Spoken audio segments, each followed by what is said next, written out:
Waalaikumsalam warahmatullahi wabarakatuh. Pada kesempatan malam ini kita akan berbincang-bincang, yaitu kepada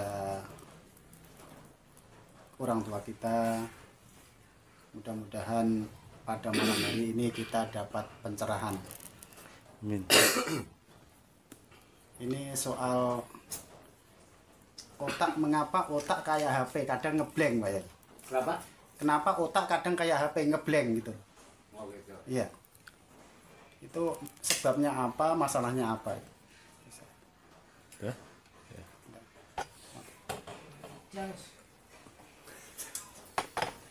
Bentar. Assalamualaikum warahmatullahi wabarakatuh. Waalaikumsalam warahmatullahi Wabarakatuh.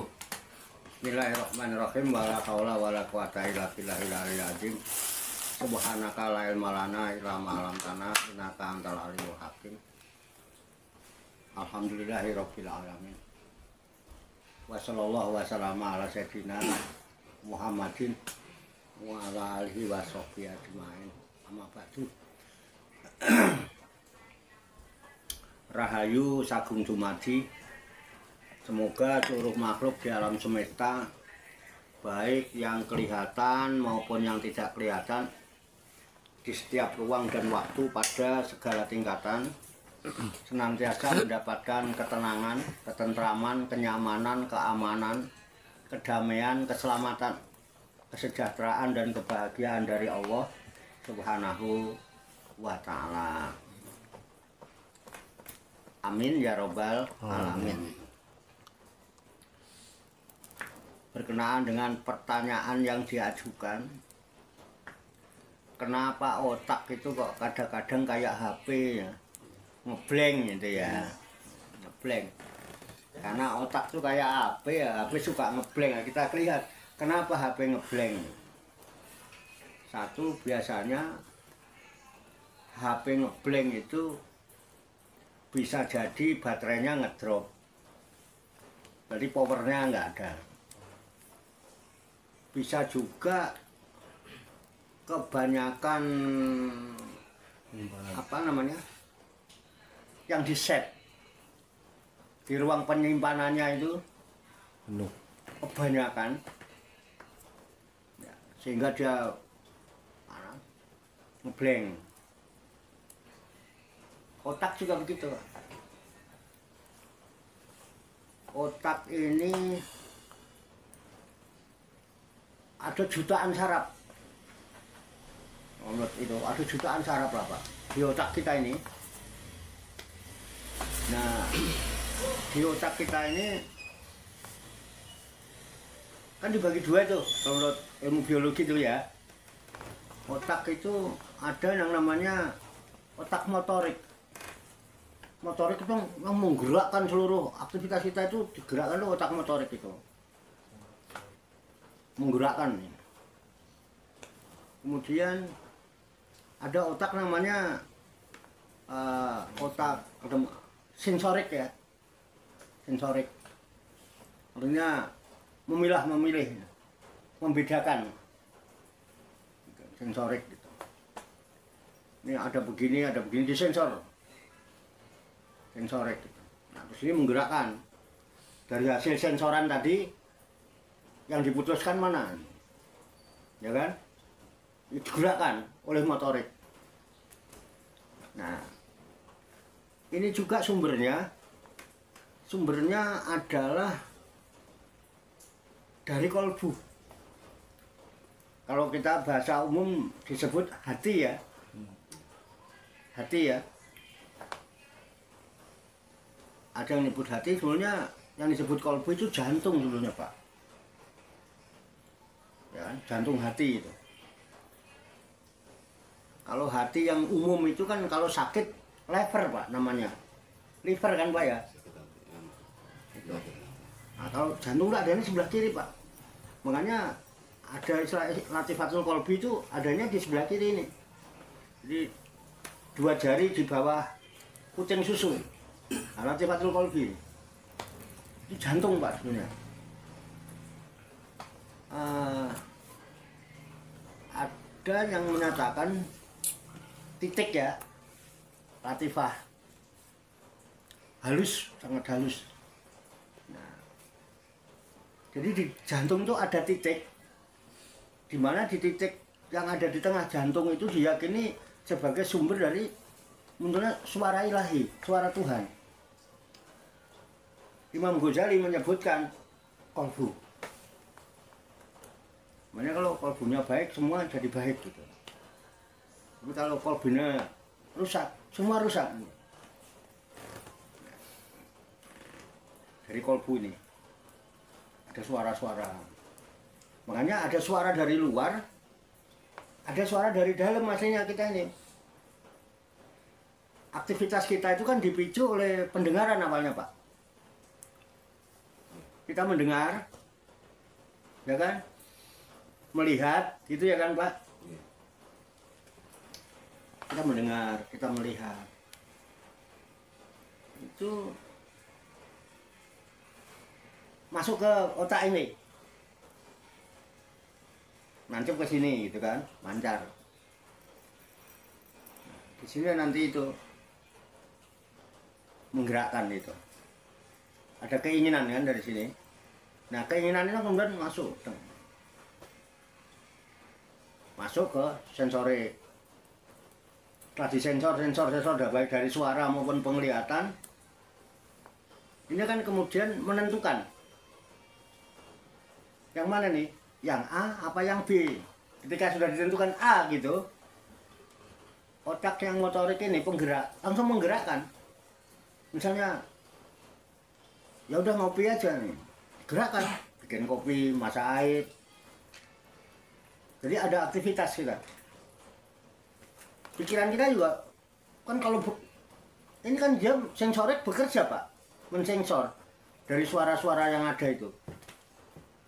Jujur ya, kita itu di dalam hati kita ada, Pak. Ada suara itu ada. Saya sering contohkan gini ya. Karena yang ditanyakan kenapa tadi itu kan. Nah, kalau kenapa kan berarti penyebabnya itu. Kalau kita nggak diurut susah. Saya nggak pakai dalil tapi pengalaman, kasunyatan ya. Saya cerita, saya nggak mau menceritakan siapa-siapa, saya akan menceritakan seorang pemuda namanya Warto lah. Gitu ya. Seorang pemuda namanya Warto dulu tinggal di satu daerah di mana rumahnya itu dekat rel kereta, ada perapatan itu. Dari kereta rumahnya di pojokan itu.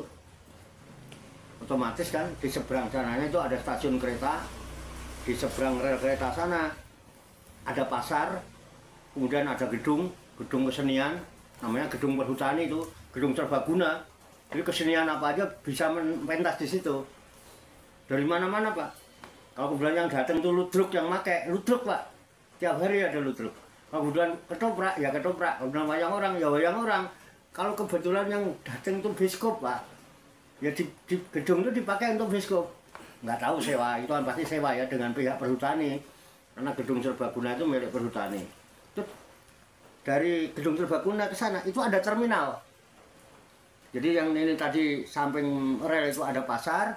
Nah, di seberang pasar perapatan itu ada terminal. Nah, ini muter gitu, ada jalan rayanya muter gitu karena seberang rel itu muter tuh. Kalau dari tempat Nyawato itu ke sana stasiun kereta, ke sini gedung serbaguna, ngetan dikit situ ada pasar, mojok sini itu ada terminal, terkesana lagi ada gedung bioskop. Muter lagi begitu ada masjid. Perapatan muter gitulah. Ada putaran. Singkat cerita, Warto muda itu kalau malam kan memang kerjaannya begadang sama teman-temannya nongkrong. Jadi nongkrongnya kalau nggak di stasiun, ya di gedung kesenian, di pasar, kalau nggak ya di terminal. Terus nanti abah itu jalan keliling aja karena tempatnya memang muter, Pak. Gitu. Kayak misalnya dari Yusin atas sana ya, Yusin kesini, nanti ketemu Gaga, kesana lagi ketemu apa, kesana lagi gitu loh, puteran gitu. Nah, kebetulan di pinggir-pinggir jalan itu ada rumah Cina, Pak. Cina-Cina tetangga saya itu rada kaya, rumahnya mesti ada lotengnya. Nah, loteng itu biasanya tempat sarang burung walet Cina, Pak. Jadi banyak tuh, kalau orang kampung saya namanya manuk gali, Pak. Hitam, betul banyak gitu. Nah, ceritanya malam-malam tuh Warto muda ini keliling sama teman-temannya tengah malam ngelihat rumah Cina yang halamannya luas, kemudian ada tembok keliling. Nah, itu ada pintunya, pintu gerbangnya dari pipa gitu loh, Pak. Pipa. Nah, di dalamnya itu ada pohon mangga. Mangganya itu pendek, Pak, ranum itu. Rindang tapi pendek. Jadi kalau dia buah itu nggak perlu naik, Pak. Petik itu aja bisa. Kita berdiri metik itu bisa. Dan mangganya itu yang namanya Cina, Pak, yang nanam ya nggak mungkin mangga nggak enak. Jangankan tuanya itu mangga, matangnya, mentahnya aja enak, Pak, seger. Kalau kampung saya nyebutnya pelem gadung. Jadi gede, itu agak panjang, tuh ada bintik-bintik tuh. Maksudnya namanya pelem gadung. Nah, di saat Warto itu jalan sama teman-teman melewati rumah itu, mata melihat tes pelem bajangan. Bajangan itu waktu masih muda, ya, mangga muda itu bajangan. Nah, udah tua namanya pelem mangga. Bajangan, wah seger mangan bajangan kan malam-malam, Pak, ya, manis-manis asem, ya ada dominan manisnya daripada asemnya, tapi manis ada asem-asemnya. Kalau udah matangnya sih, Pak, manisnya pol, Pak. Nah, celeret tuh ada suara bengi-bengi mangan bajangan seger ini, sumringah gitu ya kan, ada suara gitu. Iya sih, boleh juga. Ya udah petik aja, petik aja. Itu suara. Tiba-tiba di saat suara itu ya udah petik aja, ada suara jawaban. Ada konangan sing duwe, ah goblok kon. Itu ada dialog, Pak. Nek konangan sing duwe piye? Ah goblok kon. Teng tole, nengok-nengok, Pak. Itu, nengok-nengok kan gitu. Wis turu wong iki amene Cina. Ono wong lewat. Nah, gitu. Kalau ada orang lewat gimana? Mau di jalan, di pinggir jalan. Makanya terus dinasihatin lagi. Makanya temen kamu itu suruh nongkrong di depan toko. Kan depannya toko itu. Toko jamu jago. Yang punya Cina namanya Cipun. Suruh toleh-toleh. Kalau ada orang lewat, suruh kasih kode. Gitu. Oh, iya ya. Oh, iya. Wes sikatannya ambil aja. Pendek gitu kan. Kita makan bajangan kan seger. Udah tidur lamanya udah pada gelap. Gitu. Kan dia pagi-pagi udah pasti ngurusin toko, ngurusin usahanya. Nggak mungkin dia mulai malam-malam. Iya ya. Ya udah naik aja. Akhirnya apa? Warto muda nurutin, Pak. Kalau ada orang kasih kode ya, iya. Nah, Warto muda mendekati pintu. Nah, pintu ini kan palang-malang gini ya, Pak, pipo itu, Pak. Kalau ini dinaikin sini terus lompat itu gampang udah. Kan nggak tinggi gitu gerbang. Cuma memang digembok. Lompat itu. Bisa. Udah. Begitu Warto kakinya sudah manjat satu mau itu, jangan goblok. Itu makan nggak seberapa, haram, dosa itu. Malah haram, lagi kepengen mau kenal haram, haram orang makan enak. Gitu, aduh. Ada lagi mana ngomong gitu. Udah ambil aja. Begitu mau naik lagi, jangan bodoh kamu. Kamu nanti makan nggak seberapa. Kalau ketahuan kamu digebukin orang. Iya ya. Ah, iya. Ya tapi nenek konangan, kalau nggak konangan kan nggak apa-apa. Ngono Pak omongan, Pak. Nggak, dialog ini jadi kan bisa nangkep nggak? Bisa ya?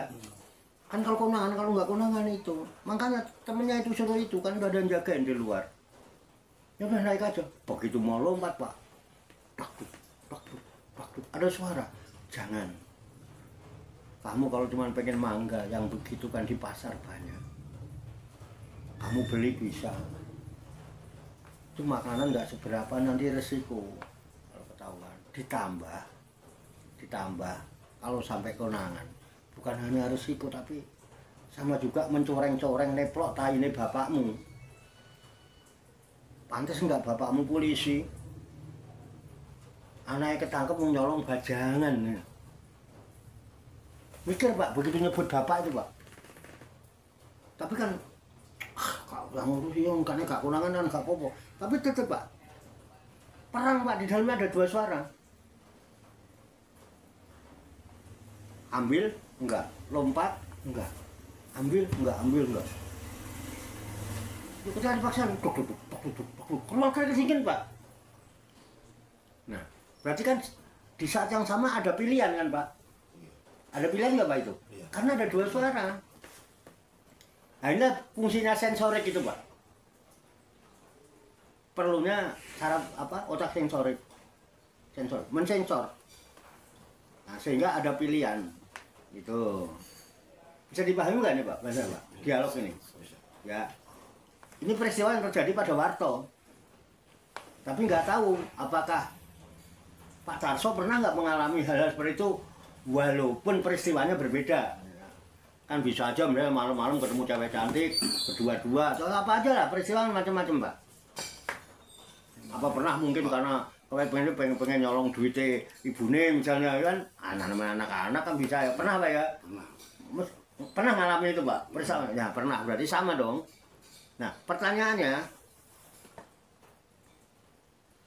Pak Tarso yakin nggak kalau suara itu ada? Ada, percaya. Yakin? Yakin. Karena pernah Ngalamin. Pernah merasakan juga? Pernah merasakan. Terus yang mendengar itu siapa? Yang memilih itu? Ada nggak dia yang memilih itu? Ada pilihan nih waktu itu? Iya, pilihan ada. Nah, berarti ada ya kan? Pernah nggak bertanya, itu siapa? Itu siapa? Kalau memang itu nyata ada, kenapa kita nggak pernah memikirkan dia gitu? Ada kan? Iya. Metafisik tapi kan ada. Iya. Apakah ini wujud realitas daripada spiritual itu? Kenyataan daripada wujud spiritual itu. Iya kan? Nah, kalau ada kenapa nggak pernah dipikirkan? Dan dia bekerja loh Pak itu. Mensensor apa? Iya. Makanya duduk capek, lelah Pak. Sensorik lelah Pak, capek Pak. Banyak masukan ini yang berlawanan harus disensor. Terus baru ada pilihan. Ketika memutuskan satu pilihan, bekerja dia. Si nyolong apa ngurung. Itu kan baru satu kasus Pak. Belum nanti yang lain lagi. Itu kebeluan. Bisa lelah nggak Pak otak kita? Bisa kecapean. Bisa lelah nggak? Lelah Pak, kan itu baru bagian organ dari manusia yang tidak lepas dari kelemahan. Dan di Quran dinyatakan wa khuliqal insanu dhaifah. Diciptakan manusia dalam keadaan lemah. Ada sisi-sisi kelemahan. Ketika berpikir ini terus pikiran akan lelah. Di saat lelah itulah sampean kecapean badannya lihat ya. Boro-boro bisa mikir Pak. Blank. Bar macul urusan buahnya blek. Makanya ketika kalau badan mah mungkin istilahnya capek ya Pak. Coba deh sampean kecapean Pak. Iso mikir apa Pak? Dijak diskusi yo gak iso, jak musyawarah yo gak iso. Sing enak yo wis les turu ngono ae. Blek sek itu Pak orang kalau kecapean lihat ya. Blek sek. Tapi kalau yang lelah itu otak Pak, karena banyak yang dipikir, banyak yang itu bukan capek kalau otak itu Pak, lelah Pak, blank Pak. Nah, ketika blank, kita berpikir kan ini tadi kan karena blank. Kenapa bisa merasakan blank? Gak iso turu. Loh kalau capek kan nggak pernah merasa blank. Berbicara blek turu Pak. Tapi kalau yang ininya pikiran, konsepnya banyak, nggak kedudul ininya kelelahan, raiso turu Pak. Lelah itu beda dengan capek. Mendingan capek kerja daripada lelah pikiran. Itu sebabnya kenapa saya nggak turu-turu. Itu saya nggak turu-turu. Karena lelah aslinya. Aslinya lelah. Gitu. Umpama aku blank, Pak. Turu aku mesti. Karena saya nggak blank, nggak turu, Pak. Makanya saya sering bilang, ayo silahkan, tapi saya nggak pakai akal ya. Sering nggak saya gitu? Ayo silahkan ayo, tapi janji ya, aku gak nganggu akal. Kenapa? Akalku terbatas, penuh dengan kelemahan. Nanti begitu blank aku gak akan bisa apa-apa. Sama dengan HP ketika banyak nge-save, di ruang penyimpanan penuh, panas, blank, Pak. Sampai coba mikir, panas gak?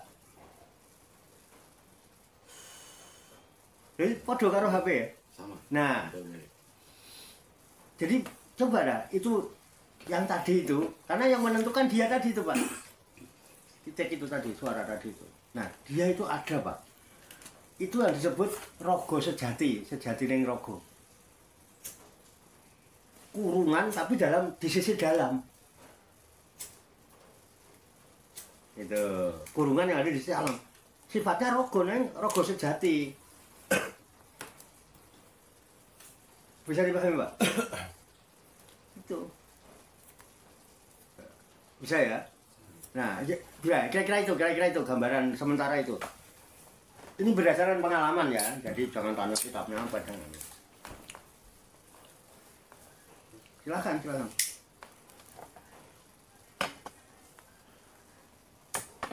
Ini kan berkaitan tadi kan masalah otak, Pak ya. Iya. Ada yang ngeblank, ada yang aktif. Iya.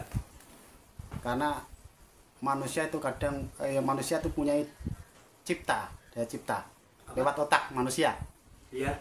Cipta lewat otak. Tapi Allah kok ngapa seperti manusia, apa manusia seperti Allah? Allah juga pencipta. Kalau Allah mencipta berarti yang benar manusia niru Allah apa Allah manusia gitu. Kok sama seperti manusia yang punya otak, dia punya daya cipta, bisa menciptakan kursi apa. Iya. Ya. Nah, itu sebabnya. Nah, kita ini manusia kan sering dibilang kan al-insanu siri wa ana siruhu. Manusia itu rahasiaku, aku rahasianya manusia. Dan Allah itu suka kepada orang-orang yang beramal sebagaimana yang dikerjakan Allah gitu ya. Wa aksin kama ahsanallahu ilaika. Berbuat baiklah kamu sebagaimana Allah sudah baik sama kamu. Berarti kita suruh niru, mengikuti Allah. Nah, kan Allah itu punya sifat sebagai al-khaliq ya. Kalau di Asmaul Husna al-khaliq ya. Khaliq itu yang menciptakan. Makanya manusia dikasih potensi otak tadi. Gitu. Supaya memiliki daya cipta. Daya cipta itu daya ciptanya Allah artinya. Makanya ketika daya cipta itu dikembalikan, gitu, kita serahkan, nanti Allah yang bimbing. Tapi kalau kita merasa bisa menciptakan, kita akan lelah. Ada titik lemah. Karena kita la haula wala quwata illa billah. Ya kan, Pak? Coba dengan saring dah. Makanya manusia harusnya punya daya cipta. Harusnya. Makanya nah kita ini kan masalahnya ya kita dia punya potensi mendengar kan, Pak. Cipta itu kan awalnya karena mendengar dulu kan. Masukan. Input ya. Pikiran dalam itu.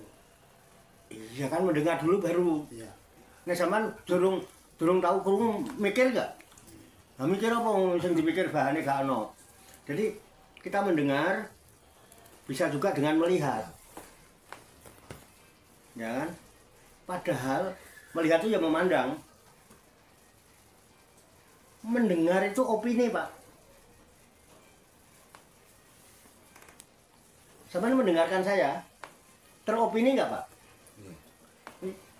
Yang pendengaran ini opini, Pak. Yang pendengaran ini opini. ada opini. Bukan kebenaran Pak opini itu. Belum dikatakan kebenaran opini itu. Kan masih dari luar diri kita Pak. Bisa dipahami nggak nih Pak? Bahasa saya Pak. Mendengar itu opini.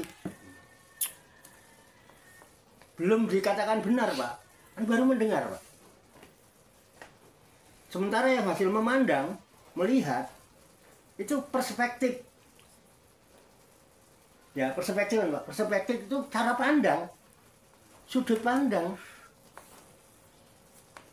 Kadang-kadang kan sudut pandang saya berbeda dengan sudut pandangnya Andri. Sudut pandangnya Pak Kali ini beda lagi dengan sudut pandangnya Pak Tarso.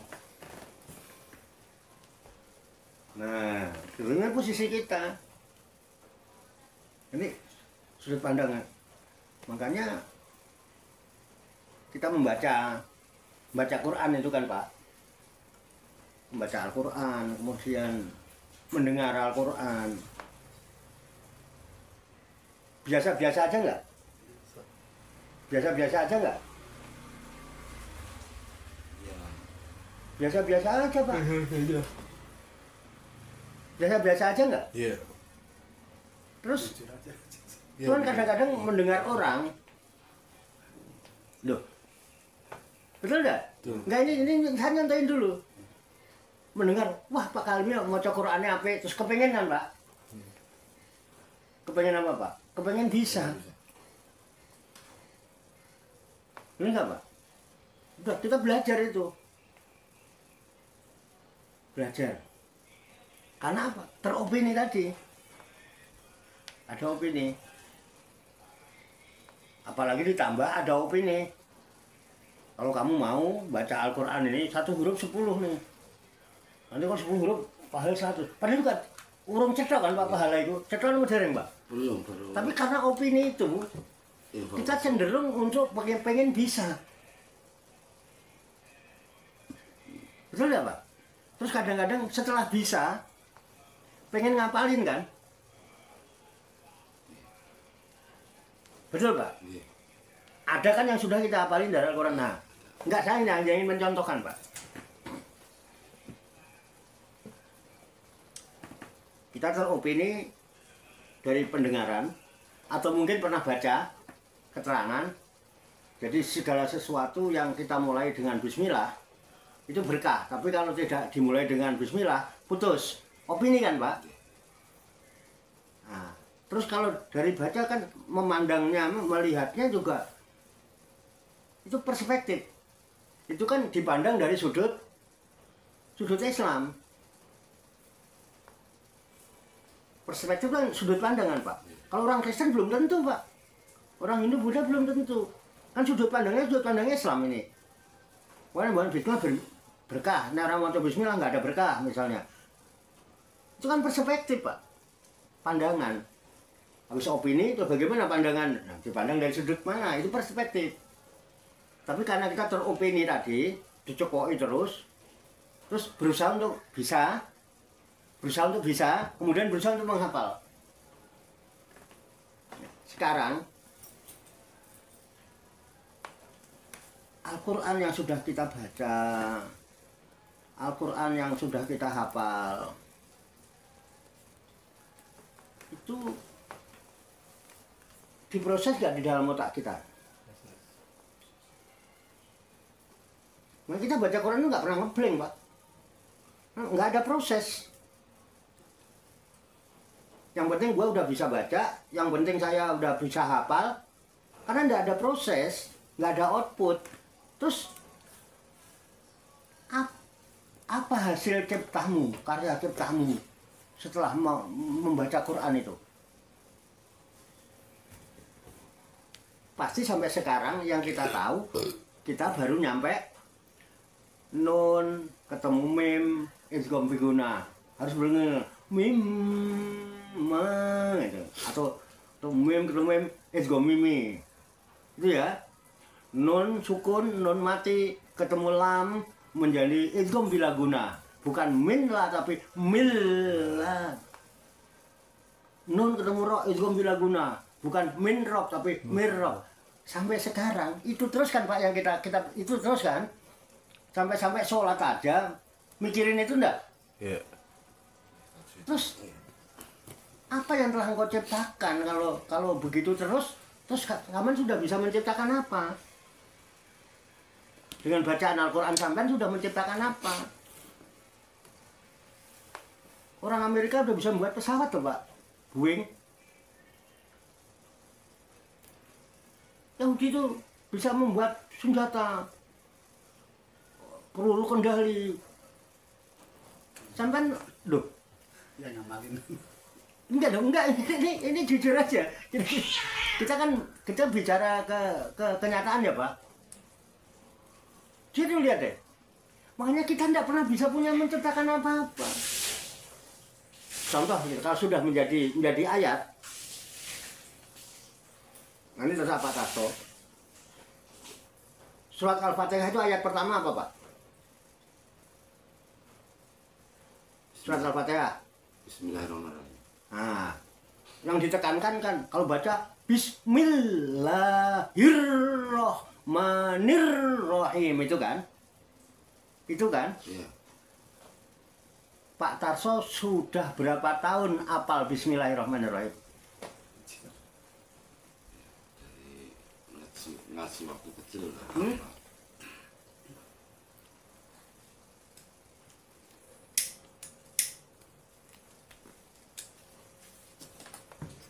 Hah? Dari ngaji waktu kecil udah hafal dari kecil. Terus apa hasil dari menghafal itu? Sesuai dengan kebutuhan kita dengan hafalan itu? Toh nyatanya juga nggak berkah. Kadang-kadang kamu main gabling membaca Bismillah sih, bareng. Hah? Ya. Karena kita dijejeli doktrinnya itu. Jadi ajarannya itu kalau segala sesuatu kebaikan harus dimulai dengan Bismillah. Supaya nanti Yang tegas sih, Pak. iya, Biasanya kenceng ngomong. hidupnya berkah. Nggak usah tahu kita sohib dulu ya. Sohib kita. Jadi karena doktrin itu Pak Yai. Ya kalau menurut akal pemikiran saya itu semua yang kita lakukan itu transaksional. Saya mau melakukan itu karena berharap mendapatkan sesuatu di bawah itu. Misalnya kalau misalnya kita mau melakukan suatu pekerjaan supaya kita itu berkah, mulailah Bismillah. Kenapa? Ya kalau kita nggak memulai Bismillah kan terputus rahmat.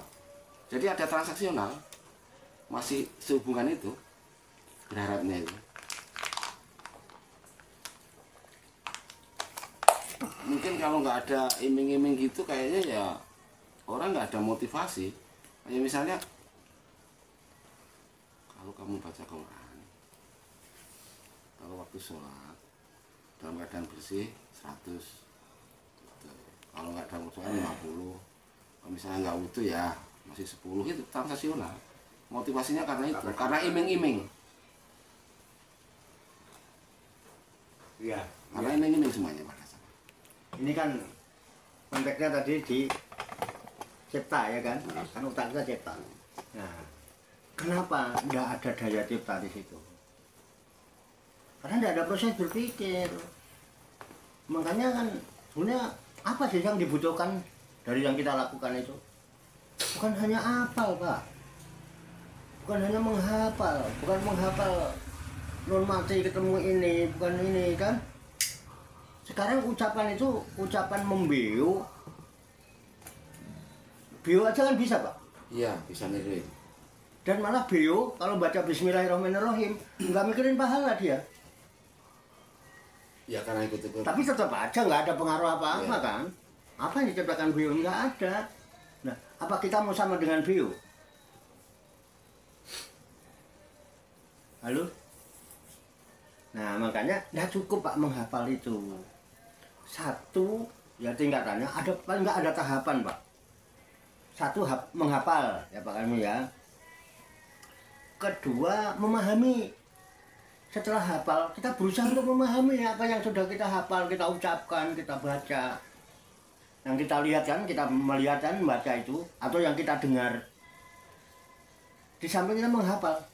Jangan menghafal tok, Pak. Saya menghafal tok, terus apa gitu. Orang udah sampai ke planet atau kemana. Makanya kita nggak pernah bisa kemana-mana. Oke ya, karena nggak ada daya cipta. Manusia itu ada cipta, ada rasa, ada karsa kan. Yang satu, bukan hanya menghafal, tapi juga berusaha memahami. Kalau kita sudah menghafal, kalau kita paham, ada nggak harapan? Harus ada harapan, Pak.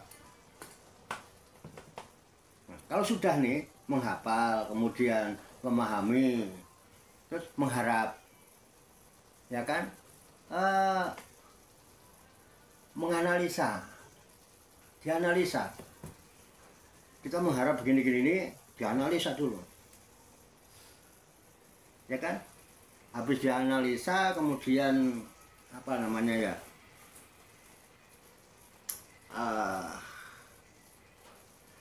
Diperhitungkan tuh apa, Pak? Setelah dianalisa, kemudian istilahnya apa? Dihitung-hitung dulu, Pak.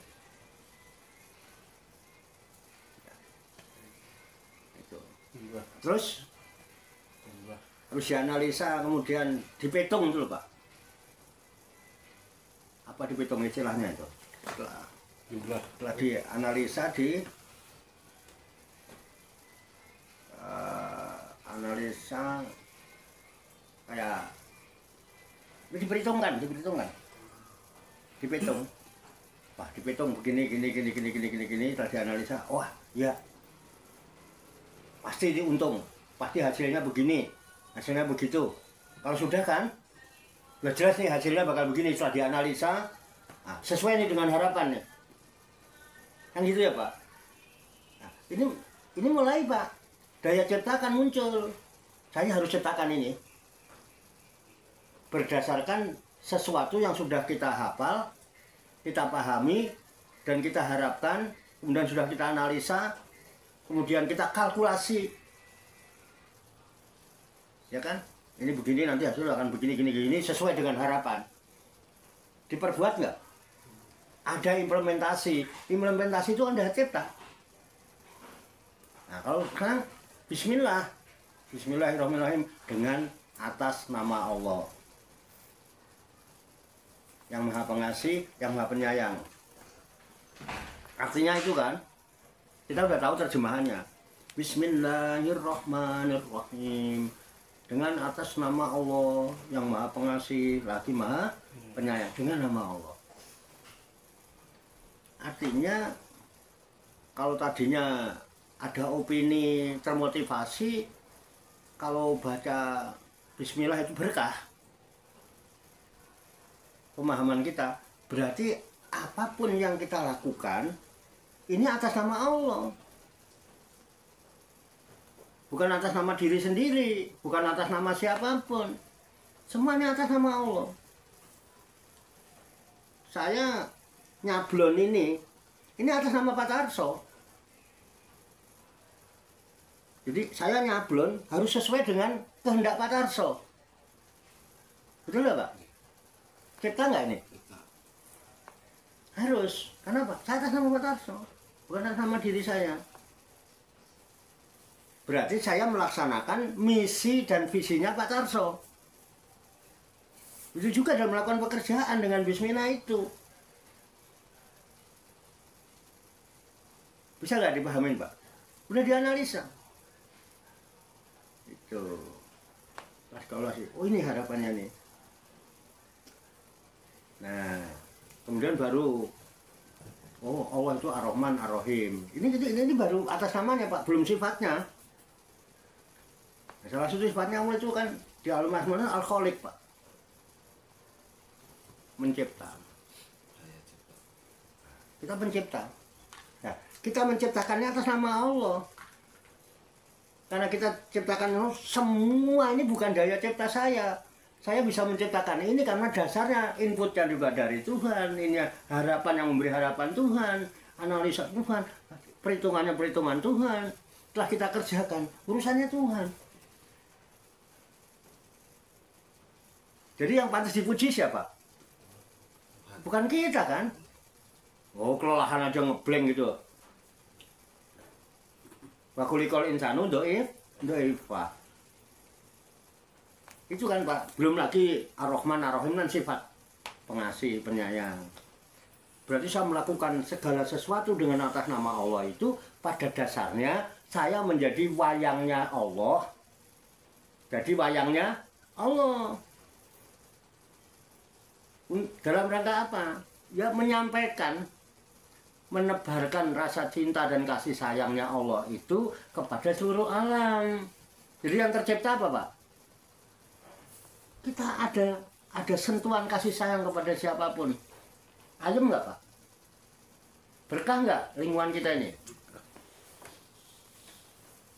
Apa yang kita ciptakan?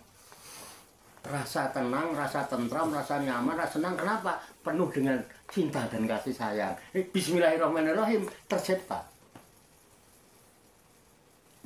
dalam kehidupan kita. Berkah nggak, Pak? Terus yang kita puji siapa? Makanya bismillahirrahmanirrahim, alhamdulillah, Pak. Itu kalau kita hafalkan, kalau kita pahami, kita ini. Kalau alhamdulillah, rabbil alamin, segala puji bagi Allah yang menciptakan alam semesta, ya sampai jangan minta dipuji dong. Toh kita sudah paham kalau segala puji itu milik Allah. Ya pujilah Allah. Kalau orang memuji jenengan karena daya ciptaan jenengan, jangan bangga dong. Hakikatnya orang yang muji sampean itu ya muji Gusti. Bisa dipahami, Pak? Kira-kira gitu, Pak. Tadi ngeblank udah ya? Udah beres ngeblank. Udah ya? Kenapa ngeblank tadi udah bisa dipahami ya? Itu berkaitan dengan otak ngeblank. Nah, ini cipta ya? Cipta. Ya. Ini berkaitan itu Pak Yai. Nah, masalah otak nih, otak. Bahkan penelitian tuh bukan otak di kepala aja. Di jantung pun ada titik yang dokter diteliti itu ada otak. Ya. Nah itu yang dari itu sumber apa yang berkaitan dengan otak yang di kepala itu? Titik yang ada di dalam jantung, di tengah jantung, yang diyakini sebagai bersuara Tuhan. Bahkan Imam Ghazali mengatakan kolbu. Dan di titik itu juga, ya, itu menurut penelitian cara yang para pakar-pakar itu, ternyata titik di tengah jantung itu memiliki 40.000 koneksi saraf, 40.000 koneksi saraf yang berkaitan dengan jutaan neurologi di otak gitu, saraf otak gitu, nyambungnya ke situ. Makanya ada dari sini, makanya semua niat munculnya dari sini kan, harus dari sini niat itu. Jadi aniatu qadusai'in muqtarinan bifilihi. Ini ada sesuatu yang dibarengi dengan perbuatan, wa mahaluhal kolbu. Tempatnya tuh di kolbu, sumbernya dari sini. Karena di sini ada suara. Kan tadi saya milih nyolong mangga, apa milih membatalkan tidak jari mencuri mangga? Itu kan niat, Pak. Nah, ini ada saraf-saraf yang menghubungkan jutaan saraf yang ada di otak. Neuro yang ada di otak. Neuro lah kalau bahasa itunya. Nah, mangga kalau ini bekerja banyak nge-save, mengandalkan lelah, Pak. Ngeblank akhirnya kan kayak HP. Nah, bahkan di sini di titik ini hebatnya lagi setelah diteliti itu, Pak. Bayi yang ada di dalam kandungan, kita di dalam kandungan, di titik itu sudah menyimpan kehendak Tuhan tentang kehidupan sang jabang bayi itu. Sudah tersimpan di situ. Data-data tentang kehidupan anak itu sudah tersimpan di situ. Nah, apa namanya, rezekinya, ajalnya, pekerjaannya, senang dan susahnya itu. Hadisnya hadis Muslim loh, di Arba'in ada. Kalau hadisnya kan kalau dihubungkan ke sudut pandang agama ya, di hadis itu inna ahadakum yujma'u khalquhu fi batni ummihi arba'ina yauman nutfah summa ja'ala alaqatan mislu dzalik summa ja'ala mudghatan mislu dzalik. Setelah itu wa yursilu ilahil malaku wa yanfukhu fihi mir ruhi. Itu. Wa yu'maru bi arba'ati kalimatin. Bikat bi rizkihi wa ajalihi wa amalihi wa sakiyun au saidun, kira-kira itu. Jadi masing-masing di antara kalian tuh dikumpulkan kejadiannya di dalam perut ibunya arba'ina yauman nutfah. Selama 40 hari itu berupa nutfah. Nutfah itu sperma. Selama 40 hari. Summa ja'ala alaqatan, kemudian nutfah itu saya rubah menjadi gumpalan darah yang menempel di rahim. Itu gumpal darah kan itu ya. Mislu dalik 40 hari juga. Berarti udah 80 hari menjadi gumpalan daging. Summa ja'ala mudghatan, kemudian aku jadikan daging yang utuh. Dari gumpalan darah ke gumpalan daging yang utuh mislu dalik 40 hari. Jadi 40 40 40. Berarti 120 hari kan? Sama dengan 4 bulan. Nah, di saat fisik kita, jasad kita dibentuk di rahim itu, ya, saat itulah wayan fuku bihi mirukihi. Kemudian ditiupkanlah roh ke dalamnya. Jadi wayusilu ilahil malaku, setelah 4 bulan diutuslah oleh Allah malaikat-malaikat yang untuk menjaga. Malaikat yang menjaga dulu, Pak. Jadi janin yang di dalam rahim itu sudah dijaga oleh malaikat. Wayursilu ilahil malaku, bentuk janin malaikat. Dan aku utus pada janin itu malaikat. Makanya untuk menjaga itu. Nah, baru wajan fuku bil miruhi, baru ditiupkan roh. Dan langsung ada kehidupan. Kehidupan yang sudah dijaga oleh malaikat utusan Tuhan tadi. Malaikat itu rasul, Pak. Wayursilu, kata rasul itu. Alaihil malaku. Aku utus pada janin itu para malaikat untuk menjaga. Nah, baru setelah penjaganya siap, ditiupkan roh. Hidup dong. Hidup kan punya kebutuhan. Sementara janin belum bisa apa-apa, belum ngerti apa-apa, belum bisa mendengar apa-apa, belum melihat apa-apa, belum punya kekuatan apa-apa, tidak tahu aktivitas apa yang harus dilakukan. Nah, dijaga oleh malaikat ini. Sebenarnya kalau sebenarnya pahamnya nggak perlu bingung loh, Pak. Udah ya, baru ditiupkan hidup dan terjaga. Kebutuhannya dicukupi, karena udah disiapkan malaikatnya oleh Allah. Nah, baru wayuk maru bi arba'ati kalimatin. Aku perintahkan kepadanya untuk dicatat 4 kalimat. Apa 4 kalimat itu? 1, bikat rizkihi. Tulis tuh rezekinya. Waktu itu rezekinya sekian triliun atau sekian miliar. Catat tuh wa ajalihi, ajalnya. Nanti dari mulai lahir sampai akhir kehidupannya itu sekian tahun. Jadi rezeki yang sudah disiapkan ini mesti cukup untuk hidupnya sekian tahun. Kok rezeki entek dipateni, Pak? Mati, Pak. Allah masih penyayang. Coba bayangkan.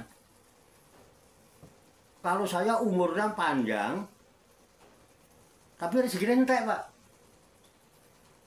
Mesake men, Pak. Isek urip rezekinya entek, Pak. Lola. Domblang gak jelas ya. Allah sayang kowe rezekimu wis entek, iki ajalmu entek.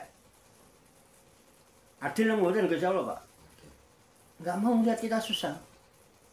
Terus untuk meraih rezekinya ini selama supaya cocok selama ajal diatur, Pak. Enggak langsung dikekno sak triliun itu enggak, Pak. Kenapa? Allah Maha tahu, Pak, kebutuhan kita. Kemudian ciptakan kita. Diangsur-angsur. Tahun ini rezekinya kasih aja sekian dulu. Tahun ini sekian. Kenapa? Kalau Allah mau ngasih langsung bisa enggak, Pak? Bisa. Tapi nek tak kekno langsung belek. Wah, itu nanti kelakuannya tenggil nanti. Oh, karena di catatan ini mau ditengil ya. Ya kan? Dikhawatirkan engkau wis entek umurnya saya Jawa, Pak. Makanya membaginya nggak langsung, bukan Allah nggak bisa bikin kita kaya raya, bisa Pak Algoni kok. Tapi dia sayang sama kita. Nanti kalau tak kasih malah bikin kamu susah. Di demo orang iso turu, digedor rumahnya, dibakari bang, apa ban dia, ya kan Pak? Mesake Pak. Satu. Jadi rezekinya ditulis, ajalnya ditulis. Kemudian pekerjaannya ditentukan. Untuk mendapatkan rezeki ini selama 1 bulan, kerjaanmu ini aja lah. Dodolan SD Yaman aja, cukup kok. Kok wayahe sak bulan iso kok mulai neng kampung. Nyatane yo lancar-lancar aja, Pak. Pas waktune jadi kan blek ngono pas entek, pas ndek kebutuhan rezekine wis entek, susah sampean. Bisa stres bisa tuh. Gendeng bisa ya, Pak. Diatur rezeki itu lah, Pak. Pekerjaanmu iki ae. Itu. Kalimi kok tak kayak kerjaan sih, wah ora bakalan iso ngajar ngaji deh, ora bakalan. Gimana? Adil loh. Adil. Enggak ini bukan sedang menganalisa Tuhan, bukan, semua ada hikmah. Terus di saat mendapatkan rezeki, menjalani kehidupan sampai ajal, itu ada masa sakiun, Pak. Ada masa-masa susah. Kadang susah nyari duit, Pak. Ya kan, udah keliling-keliling capek, kudanan, ese cair kabeh. Tapi juga ada masa-masa seneng gitu kan. Kita lagi rupek-rupek kok. Dilala ana wong kajatan kok mesen ra kira-kira 10 ember Mas. Weh murah-murah ra apa-apa 10 ember. Nah, saya ember untung-untung 50 ra apa-apa 10 we 500. Allah tahu Pak itu. Seneng Pak kita. Bisa dipahami Pak itu Pak ya? Ah itu sebetulnya. Makanya di dalam apa ya Pak? Di dalam ajaran Raden Mas Sahid itu yang disebutkan dulur papat tadi Pak. Jadi dengan istilah dulur papat 5 pancer, dulur papat itu malaikat utusannya Tuhan yang jaga kita. Kok sampai saiki saya yakin hidupmu tenang. Urip dijaga malaikat apa? Piye? Teman sampean enggak peka. Urip dijaga malaikat apa? Sampai mati nanti. Jumlahnya papat, Pak. 1, masalah rezeki, ada malaikat yang ngirim rezeki. Namanya Mikail. Ora ketok kan, Pak? Pengen lihat, nanti tak perlihatkan. Saya tak buka dulu mata batinnya, yang penting aja wedi. Dasarnya itu aja wedi, Pak. Kedua, ajal. Kita ini Pak dijaga Pak untuk ajal kita. Ada malaikat namanya Israel Pak. Jaga kita. Jadi pas jadwalnya mati ya mati tenang. Karena Pak ada malaikat yang jaga kita. Namanya Israel. Karena Allah tentukan ajal. Katanya ada Israel. Allah tentukan jumlah rezekinya. Ada Mikail. Karena Mikail dia nggak bakal korupsi. Nggak bakal mentit. Bayu maru ma tu marun. Dia akan selalu bayaf alu ma tu marun. Malaikat itu akan mengerjakan sebagaimana apa yang diperintahkan Tuhan. Dan dia nggak pernah layak sunah ma amarohum. Dia nggak pernah maksiat kepada Allah terhadap apa yang diperintah. Mikail itu rezeki Pak, nggak bakal ngendet rezeki kita. Makanya walaupun kita nggak tahu rezeki kita di mana, tapi rezeki itu kita tahu kita ini ada di mana. Karena malaikat ini, wis loro ya Pak. Rezeki, ajal, terus pekerjaan. Pekerjaannya apa? Aktivitas. Pekerjaan itu aktivitas kita kan kadang-kadang bangun, kadang tidur ya Pak. Kadang bangun, kadang tidur. Itu kadang bangun kadang tidur itu ada malaikat yang tugasnya niup trompet. Nanti kalau yaumul ba'as kebangkitan trompet itu tidur, yang mati-mati yang tidur bangun tuh. Nah kalau ada yang tidur itu apa yang namanya Israfil lagi niup dan blek turu Pak. Nggak peduli, walaupun lagi konten juga turu. masih kalau udah ditiup tetap menjaga pekerjaan kita nggak akan aktif. Mana Allah yang menentukan pekerjaannya. Tiup lekat, nah ditiup mati, kaget tangi. Duh, nyata mboten? Nyata mboten? Tugasnya malaikat Jawa, Pak. Israfil, Tuhan era ngono, turu terus sampean. Israfil peniup trompet. Nah orang kok mulai terus. Tet ngono, turu. Makanya biarin aja orang tidur itu. Itu ada petugas yang nurokno deh, aktivitas dia. Aktivitas kita sebenarnya tangi, turu itu aktivitas kita. Nah wis tangi apa aja, itu dia yang menentukan. Sekarang Andri turu apa karepe Andri? Aslinya kan dia nggak mau tidur. Oleh bagian nyoting. Iya kan? Tapi trompet cicip kowe iki lah kejane capek kowe cet blek. Tapi untuk ono trompet ditiupnya pelan, tidak kaget tangi. Ben aja turu nyumet rokok. Pergaweane sapa? Halo. Gusti Allah. Langsung dipraktekno, Pak. Malaikat pembagi rezeki. Kan enak lho ngaji langsung diperagakan. Nah, dah ya, Pak. Nah, jadi rezeki, ajal, pekerjaan ditentukan, Pak. Nah, ada rasa senang, ada rasa susah. Gitu. Ada yang jaga. Gitu. Yang ngasih rezeki, ada yang bangunkan, ada yang menidurkan. Terus ada malaikat satu untuk mendapatkan pekerjaan supaya enak, lancar. Ada malaikat yang tugasnya ngasih petunjuk. Ya kan, Pak? Yang suka kita ada inspirasi dari mana? Kita kalau ada apa-apa kan tiba, misalnya kita lagi pusing nih, Pak, kebingungan nih, buntak pikiran, tak diam gitu, nyumut rokok, yes, betul enggak? Tapi kita paham, walaupun nggak ada suara. Inspirasi. Siapa itu? Pernah nggak ngalami itu, Pak? Terinspirasi. Nah, malaikat yang tugasnya membawa petunjuk dari Tuhan, namanya Jibril. Jibril. Itu papat, Pak. Jadi ada Mikail, ya, ada Israel, ada Israfil, ada Jib. Sampai saiki loh, sampai di Joko malaikat papat ini, Pak. Dan Jibril ini yang disebut Ruhul. Waruhu fiha bi'idni rabbihim min kulli amrin. Urusan apa? Dia nanti kasih petunjuk. Ini kamu kadang senang, ini susah. Papat ini sekarang nggak kelihatan kan, Pak? Karena apa? Dia spiritual. Dia metafisika. Tapi secara fisik ada, bisa dilihat, Pak.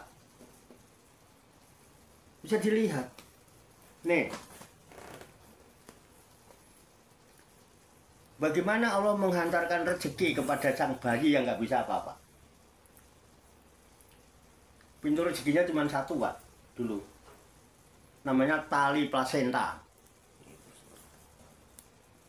Tali plasenta itulah yang menghubungkan pusernya bayi. Tali puser itu. Jadi apa yang dimakan oleh ibu kita diproses itu sarinya masuk ke dalam itu lewat tali plasenta namanya. Tahu aja tali plasenta. Itu bahasa itu, Pak. Bahasa kedokteran. Bahasa kita tali puser. Ya betul, Pak. Makanya selama dia hidup di alam rahim, maka tali pusernya nyambung terus. Betul enggak? Pernah Pak ngeliat? Pernah lihat, Pak? Pernah lihat, Pak? Itu Mikail, Pak. Terbuka mulai mata batinnya. Selama ini nggak pernah kelihatan. Melihat malaikat sekarang. Lihat malaikat ya? Belum. Itu barusan itu. Nah, sekarang nggak kelihatan. Dulu ngelihat nggak? Emang nggak pernah? Waktu Fajar lahir kamu nggak ngeliat? Itu ini baru langsung potong. Nah, kan setelah lahir. Yeah. Jadi dulu waktu di rahim, pintu rezekinya cuma satu. Langsung. Lewat tali plasenta. Petugasnya siapa? Mikail. Ini sistem kemalaikatannya begitu. Sebutan kita tali pusar. Begitu lahir Pak, yes. Dipotong Pak. Coba bayangkan, pintu rezeki satu-satunya dipotong. Putus asa nggak sama? Satu-satunya. Tapi Allah itu maha adil, maha mengetahui, maha pengasih, maha penyayang Pak.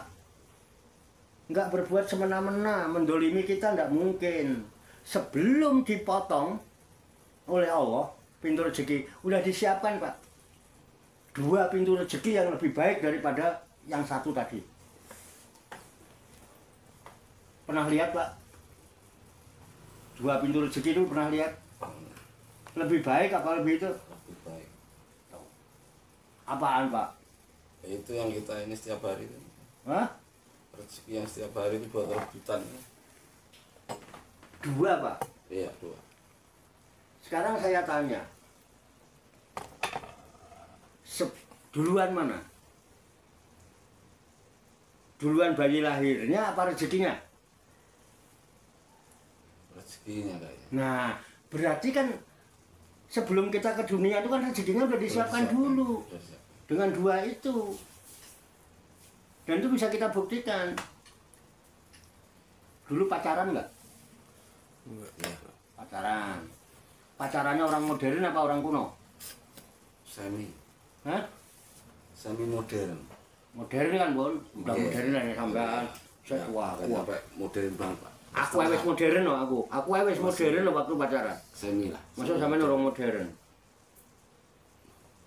Nek pacarane wong biyen sing ora modern, Pak. Itu sing wedok ning jero gedhek, ning kene ning gedhek ngene. Ning kene tok wis seneng, Pak. Iku kok gedheke rada digethekne rada mbok. Ini driji di ngene tok, ceklan driji wis ayem, Pak. Pacarane bocah modern kuwi. Wis wabe kok. Nah, singkat cerita, ketika kita pacaran, calon istri kita, ya kan, wah kita itu kira keluar airnya enggak? Keluar airnya? Keluar? Wah, Belum. Ah, beneran apa enggak nih pernyataannya? Belum. nggak maksudnya gimana nih? Oh, Hah? saya lagi blank Pak saya. Saya nggak nyambung, lagi blank saya tuh. Pikiran saya blank. Bener ini hari ini nggak nyambung ya. Saya cuma nanya, pacar kita kan perawan. Dulu Bu Mur perawan apa janda? Rawan. Perawan. Nek sampan biyen termasuk orang modern dan pernah melakukan, ketika disedot keluar airnya enggak? Atau diperes keluar airnya enggak? Enggak. Enggak. Paham ya? Jenengan nikah? Nikah kan? Ya. Udah nikah kan diapakno oleh Pak? Oke ya? Nikah kita kumpul, belum bojo meteng. Setelah meteng, jujur aja ya, keluar nggak airnya? Air susunya ya. Iya. Walaupun awalnya bening, tapi makin lama makin meteng tua kan makin gede. Begitu bayi lahir kan, keluar apanya Pak? Susu. Air susu. Untuk siapa? Untuk cabang bayi itu yang baru. Bukan untuk bapaknya. Bukan. Nggak perlu, bapaknya nggak perlu dikasih wadahnya anteng kan. Bapaknya dikasih wadahnya anteng kan ya. Gua anaknya. Makanya hak anak selama 2 tahun menyusui. Makanya bapaknya selama 2 tahun harus ngalah. Karena itu air susu disiapkan sudah oleh Allah untuk bayi yang mau keluar. Fakta apa fiktif? Nyata? Kenyataannya. Bisa dibuktikan? Pasti? Pasti. Kecuali ada kelainan. Itu. Ada kelainan. Ya. 2 ya Pak. Itu Pak. Kenapa? Karena sudah disiapkan susu dulu. Nanti begitu 2 tahun Pak. Engkau nyampe kan Pak? Kenapa batas nyampe 2 tahun? Anak wis 2 tahun Pak. Ndelok mae mangan sayur asem wis pengen. Wis doyan bubur. Wis doyan wortel. Wis gelem kuah bakso. Gini betul? Itu Pak. Fakta itu. Nyata. Gini bener. Nah, engko sumpin ya wis diculuk sisa iso golek pangan dhewe bisa. Nah, itu kan berarti ada rezeki, Pak. Nah, berarti ada Malaikat Mikail, ada Malaikat itu. Ya, itu dulur, Pak. Kudune awake dhewe ora perlu wedi ora oleh rezeki itu. Kan duluan rezekinya sama kitanya.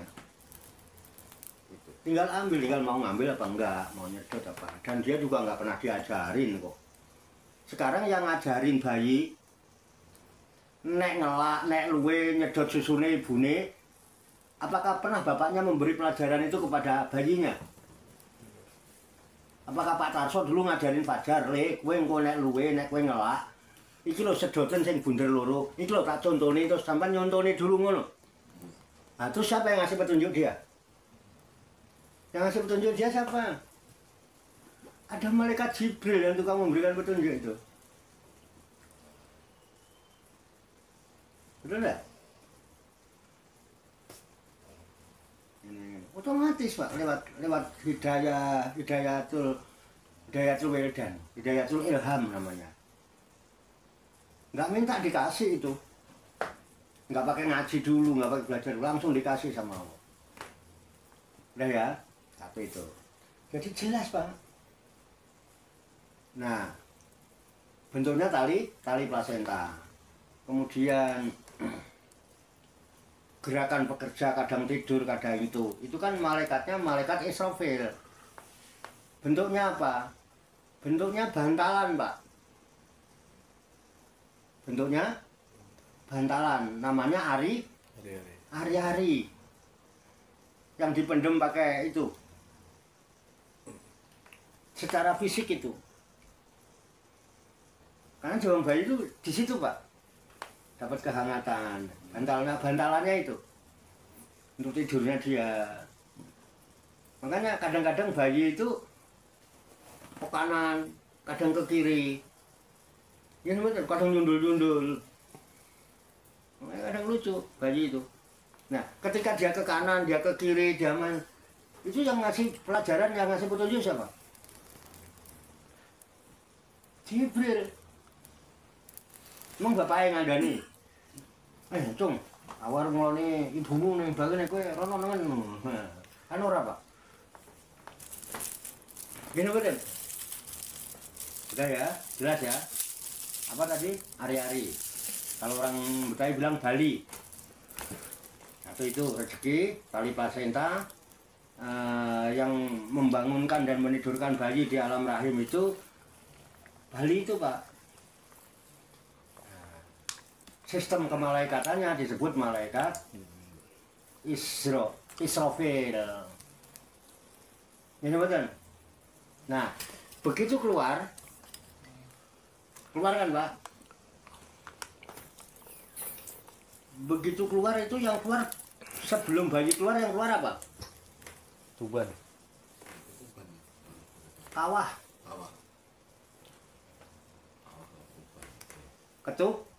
Ketuban Pak. Ketuban dulu. Baru dia. Nah itulah wujud daripada malaikat Jibril. Nah, untuk memberikan pemahaman di Islam kan Wisman Kalijogo dirubah menjadi sistem kemalaikatan supaya mudah dipahami orang. Ini betul. Itulah bentuk malaikat. Itu digambarkan seperti itu. Nah, nanti setelah hidup, nah, nes ajalin entek. Arep tuwa ke arep enom nek catatan ajale wis entek, Pak. Tetep aja Israil nanti bila Israil datang memanggil jasad membujur di pembaring itu mergo sudah diambil. Jatahe wis entek, gak peduli nom kan catetane wis ana. Makanya sebelum Pak Tarso lahir, apa dulu yang keluar? Ketuban, Pak. Jadi sebelum menikmati dunia ini, Pak Tarso harusnya ketuban dulu. Nah, orang ketuban dulu nyeleneh itu. Terus jangan berpikir, ngapain gue jauh-jauh ke Tuban. Ya jangan, enggak perlu. Kenapa? Orang Tubannya udah kesini, jangan begitu dong. Jangan begitu dong, gampang. Ngapain gua ke Tuban? Orang Tubannya aja udah kesini. Itu menggampangin namanya itu. Naik aja. Udah Pak, 4 Pak ya? Nyata Pak?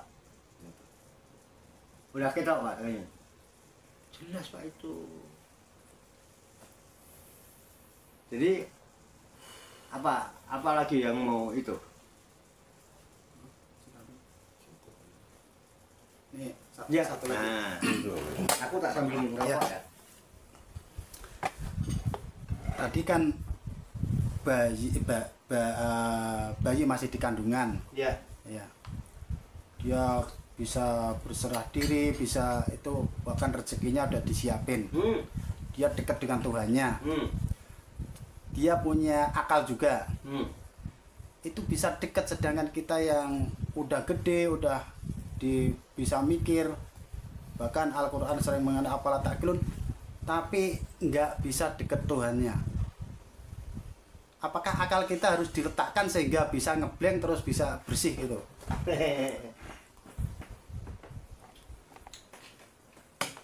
Gini Pak, sebetulnya kan kalau kita bicara Al-Quran kan, kayaknya kalau saya ngeblank, saya nggak bakal bisa nyebut Al-Quran malah. Jadi, wah lagi ngeblank Pak, Pak Tasor tadi itu. Ini kan Pak, ketika ngeblank ya udah nggak bisa ngeblank, nggak berfungsi.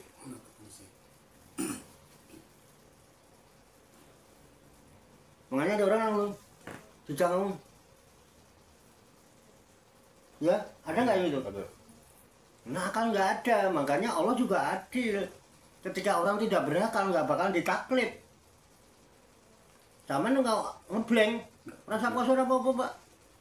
Itu kosong, ngeblank. Orang kosong, ada Ngeblank ngeblank. dulu, Gak boleh ikutin. Hah? Ngeblank gue. Itu, makanya sama nek kepengen bebas ngeblank oh.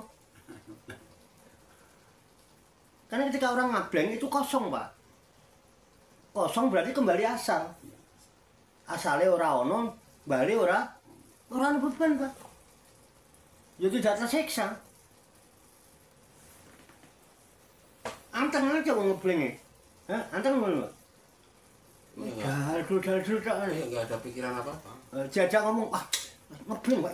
Ngono bener. Jadi jajak komunikasi itu nggak nyambung.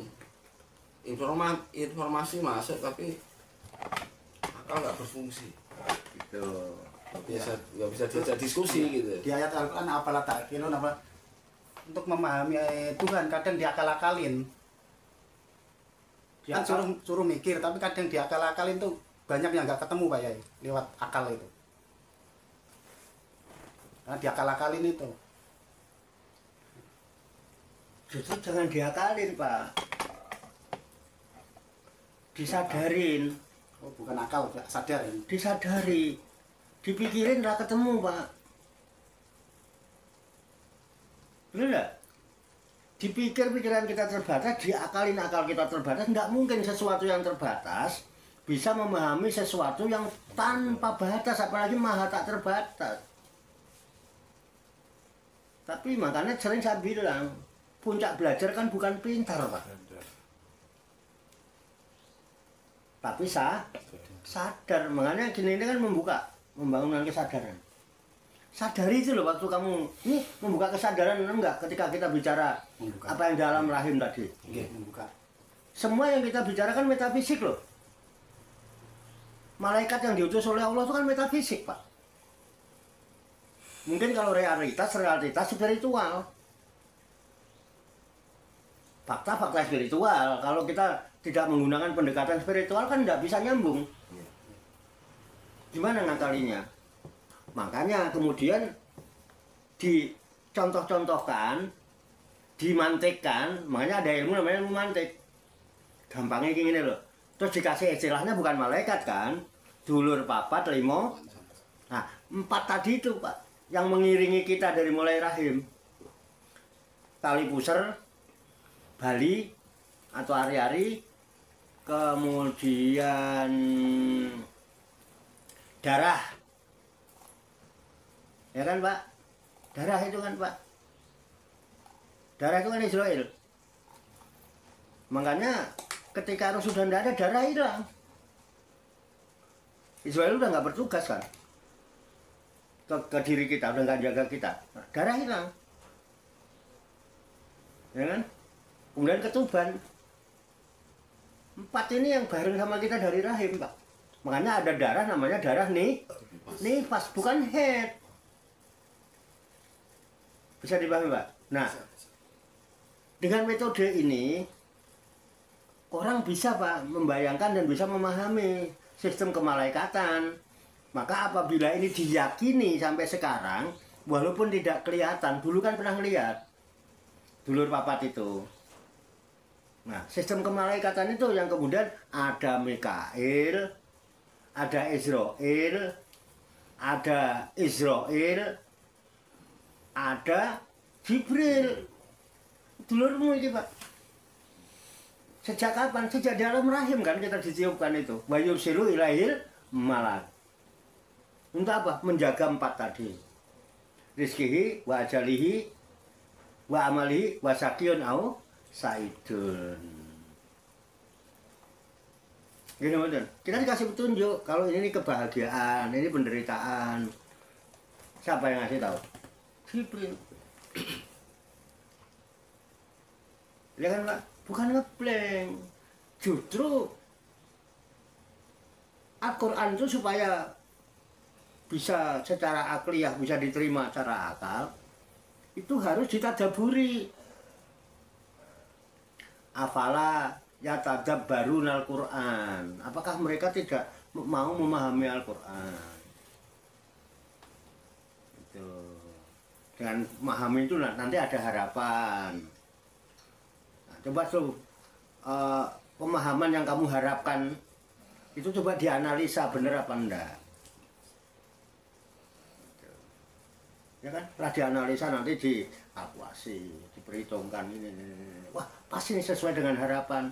Baru muncul yang namanya daya cipta. Namanya apa? Diimplementasikan ya Pak. Membuat suatu ciptaan. Itu ciptaan Tuhan. Kita hanya menjadi wayang untuk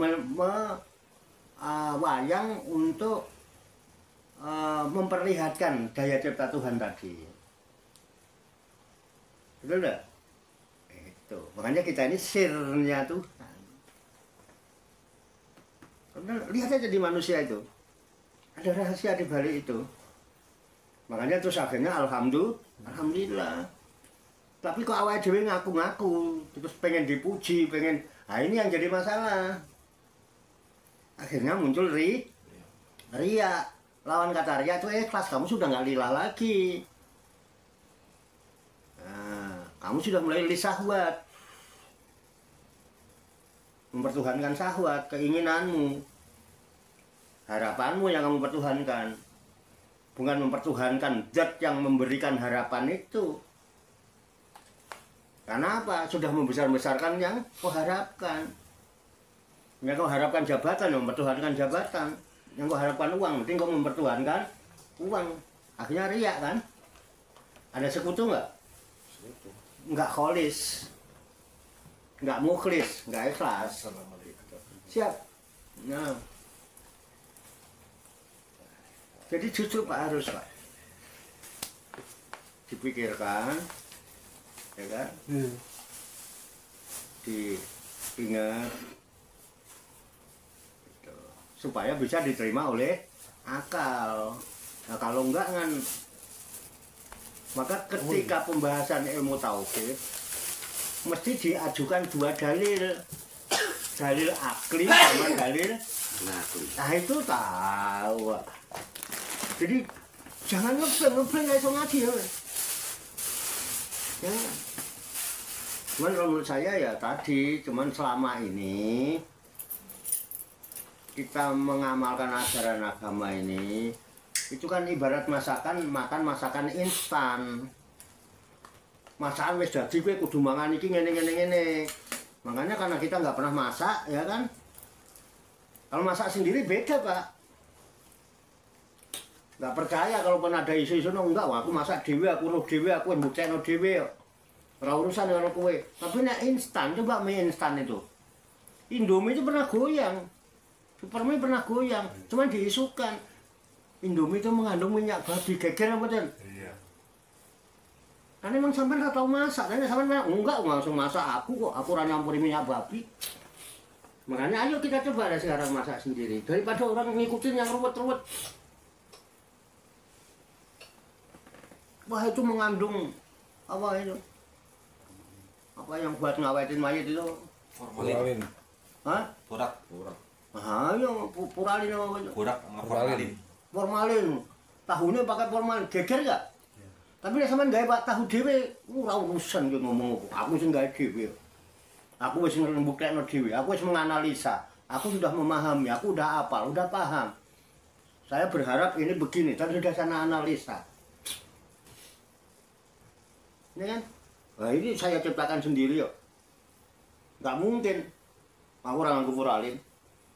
Cuma tak campurin garam dari rada asin. Terkecoh nggak?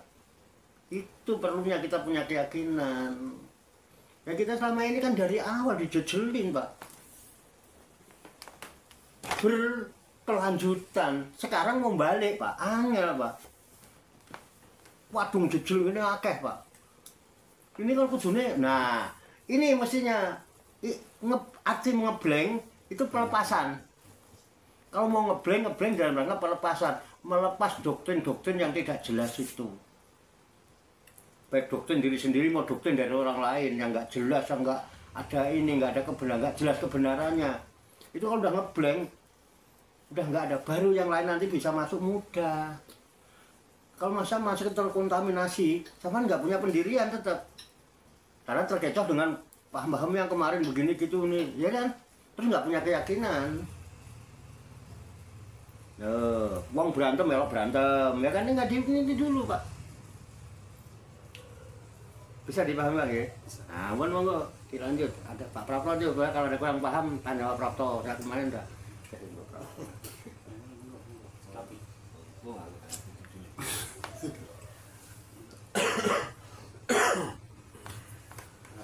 Jadi kan tukar pengalaman, Pak, bukan tukar pikiran, bukan. Saya bicara yang pernah dialami aja. Ditutup lah. Ya. Demikianlah kita telah mendengar pencerahan dari Romo Yai, mudah-mudahan bisa bermanfaat bagi diri kita dan bagi yang mendengarkan YouTube ini dapat input, satu proses bisa mendapat pencerahan. Saya banyak kekurangan, banyak kegelapan, mohon maaf. Assalamualaikum warahmatullahi wabarakatuh. Waalaikumsalam warahmatullahi wabarakatuh. 1 jam.